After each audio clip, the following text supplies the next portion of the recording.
Sony's been an extremely great partner for us in moving to the console. At Blizzard, our heritage was actually console games. Obviously, we've been away for a while, so we had a little bit to learn, and we looked across all the franchises to see, which one would really be the most appropriate to bring across.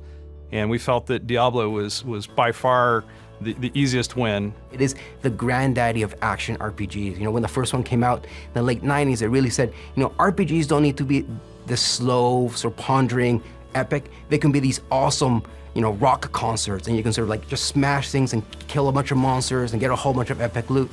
It just connects you to that experience, and I think it's super important for us that the player feels that they are in the screen with their character, and partly because our players on console are sitting 10 to 15 feet away from the action, so the more we can make them feel that they are the action, they are the barbarian, the more epic and visceral the experience is. So for us, the thing that's exciting about the new console is actually the controller. That's where it all begins. That's where you develop that relationship with your character on the screen.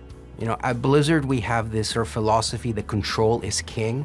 And working on a console version for Diablo 3, for us that means the controller is king. This is not a mouse. This is something different for us, and it's something exciting that we haven't had a chance to work with on Diablo. What was surprising was that the second I got a controller in my hand and started playing around, and there's a difference here between an indirect control where I'm pointing around with a mouse cursor and a direct control, an intentional control where I say, I'm pointing this way, I'm attacking that way, I'm rolling this way.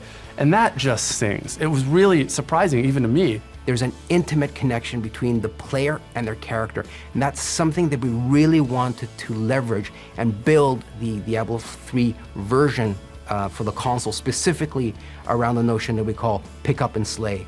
So on console, pick up the DualShock 4.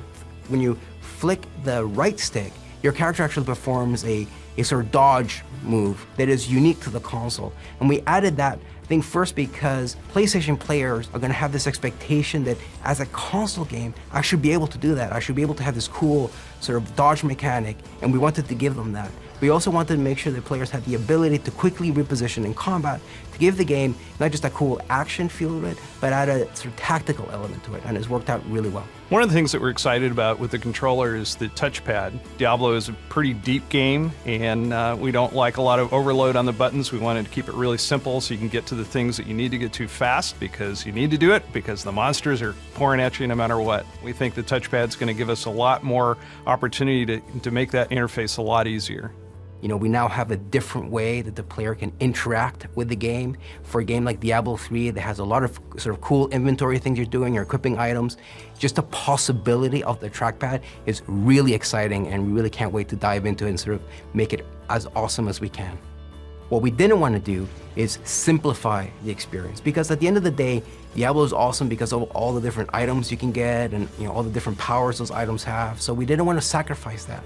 What we wanted to do is streamline the experience so that players can decide when and how they wanted that level of information. So we really built the inventory and all our UI screens from the ground up. These are screens that are specifically designed to feel great when you have a DualShock in your hands and the way you navigate them. So we moved into a radial style menu that allows, first of all, your character to be nice and big on screen. But I think one of the magic of working on a game like Diablo at Blizzard is we're very iterative. We constantly keep asking ourselves, how can we make this better? How can we make this more awesome? And our team, and so Jason Bender, had this really great idea for something we call the quick equip, which is without even having to open your inventory, you can just press up on the D-pad and quickly cycle through the items you've recently picked up and make a decision right then and there whether to equip it or not. So again, that's a great example of the way we wanted to streamline but not simplify the experience. What's great about Sony's decision to make the PlayStation 4 an easier architecture for us to work with as developers is that it means that we can actually get our games into the hands of our players a lot faster, and we're super excited about that.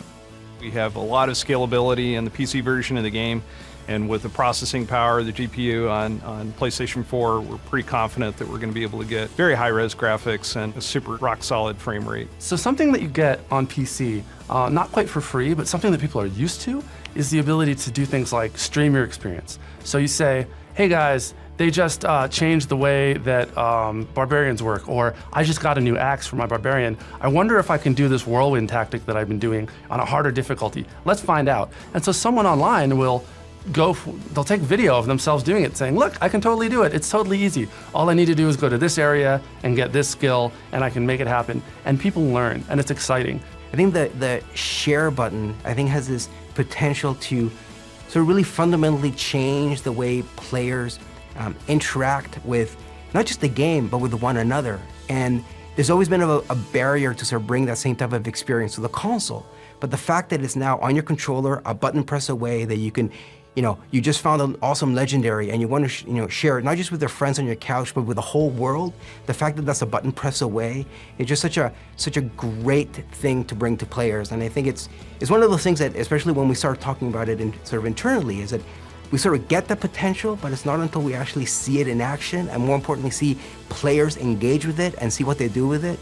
That's where we're going to see the true promise of the share buttons come to life. But also, multiplayer is huge. I am able to sit there on the same couch with my friends. And you're going up against, the legions of the burning hells, and it really makes the experience, as I said before, immediate and sort of very social. And then, of course, we can also play with people who are remote. So 3 of us might be sharing a view on the couch, looking at the same screen. Someone else might be playing from somewhere else in the country, and we can all play together. That is just great. Having that social experience and that flexibility is something that's really unique. That's what console gaming is all about. It's a more intimate experience right there in the living room, a shared experience, with your friends, with your family. And we think that Diablo is a perfect game to allow you to do that.